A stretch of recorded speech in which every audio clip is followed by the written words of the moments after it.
Hi guys, welcome back. Okay, today I wanted to read a portion of a chapter from the book, The Dynamic Laws of Prosperity. And this is from Dr. Catherine Ponder. This is an exceptional book that I recently came across, and it's just really amazing. So let me get right into it. This is going to be from chapter 1, I believe. Let me just check real quick. Chapter 1, The Shocking Truth About Prosperity. And it's just a couple pages, and it's entitled, Right Attitudes Will Pay Your Bills. Now, in order to help you establish the all-important, prosperous attitude that God is the source of man's supply as the creator of this rich universe, and that God's will for you is therefore the wealth of the universe, I suggest that you paraphrase the words of Jehovah to Moses. I will remember Jehovah God, for he it is that giveth me power to experience wealth. That comes from Deuteronomy 8:18. Perhaps you are thinking, yes, but is this kind of thinking practical? Can such attitudes actually help put shoes on the baby, food on the table, and pay the rent? Yes, it can. I once talked with a young woman who seemed to have everything against her. When stricken with paralysis, her drinking, gambling, non-working husband deserted her, leaving several children to support and educate. Though she had a roof over her head, it was mortgaged. Though her husband was required by court order to provide a small monthly allowance for support of the children, it was insufficient to meet their needs.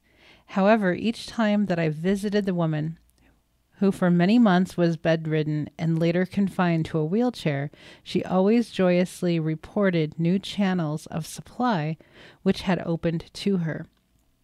On one visit, she stated that she had been given enough canned food to last several months, and money had appeared as needed for clothes for her children from some relatives in a distant state, that her medical expenses were being met by a friend who was overseas, that indeed every financial need was being met. Fresh paint had even arrived for the outside of the house, and a neighbor was busily repainting it. When I asked what her prosperity secret was, and how she had been able to meet every bill on time, while she was in a wheelchair with no ample or steady income, she said that one prayer had been her great source of strength and supply.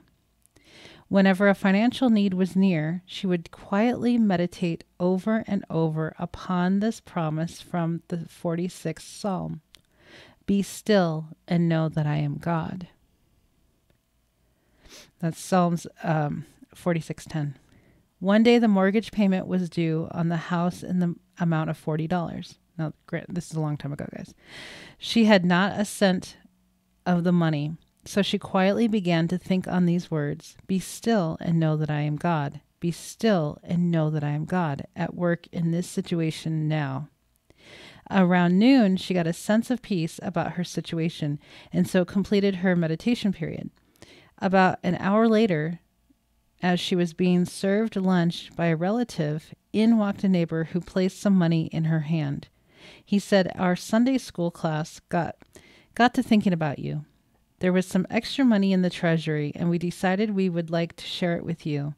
The amount he handed her was $40. This woman, recognizing God as the source of her supply, has proved that this source will never fail her. Even under extreme conditions of ill health, marital disappointment, and financial uncertainty.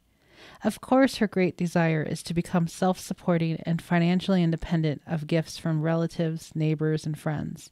Surely she will realize this desire as she perseveres in prosperous thinking. She is now beginning to walk again for the first time in several years, and will soon be able to work too. Meanwhile, she is proving that God's rich supply can come in many unforeseen ways to meet the needs of the moment, regardless of life's hard conditions. The psalmist was recognizing God as the source of his supply when he declared, the Lord is my shepherd, I shall not want. Psalms 23:1. It is a good prosperity prayer to declare often. A housewife needed $100 to cover 2 bills that were due by the end of the week. Early that week, whenever fear tried to creep in as to how she would pay these bills, she declared over and over, "The Lord is my shepherd, I shall not want." On Friday morning, the day the bills were due, a check arrived in the mail for $110. It was from a company her husband had worked for several years previously. They wrote a letter saying that they had just found in her husband's account that this amount was still due him, and that they were enclosing it to clear his records with them. A businessman with a large family was getting toward the end of the month financially, and it was still a week until payday. The groceries were running low. On Friday, before Saturday morning, a grocery shopping time, he and his wife agreed to look to God for their supply and to affirm guidance. They did so by constantly affirming, "Our sufficiency is from God." 2 Corinthians 3:5. Saturday morning, a check arrived from the State Revenue Department, an income return fund in the amount of $150. The amount covered their needs nicely until payday. And the last example, a saleswoman who had a lot of financial expense and whose sales had fallen off decided to look to God as the source of her supply by affirming over and over from the Lord's Prayer, "Give me this day my daily bread."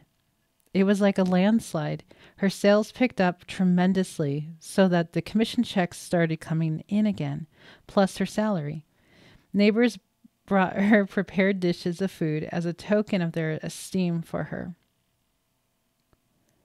She was given several lovely items of new clothing by a friend. Some of her customers brought her gifts in appreciation for her loving service to them.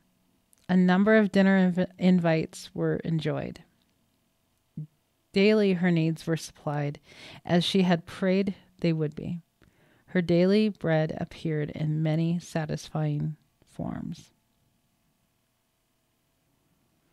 Very awesome book, guys. That was just 4 pages of a book that is 400 pages. So this book is The Dynamic Laws of Prosperity. I'm going to read more from this book as we go along because I find it very, very inspirational and practical. So there's a lot of affirmations in this book. I highly suggest picking this book up. And if I can find the link for it, I will link it for you to get the book. So there you go. Take care, guys.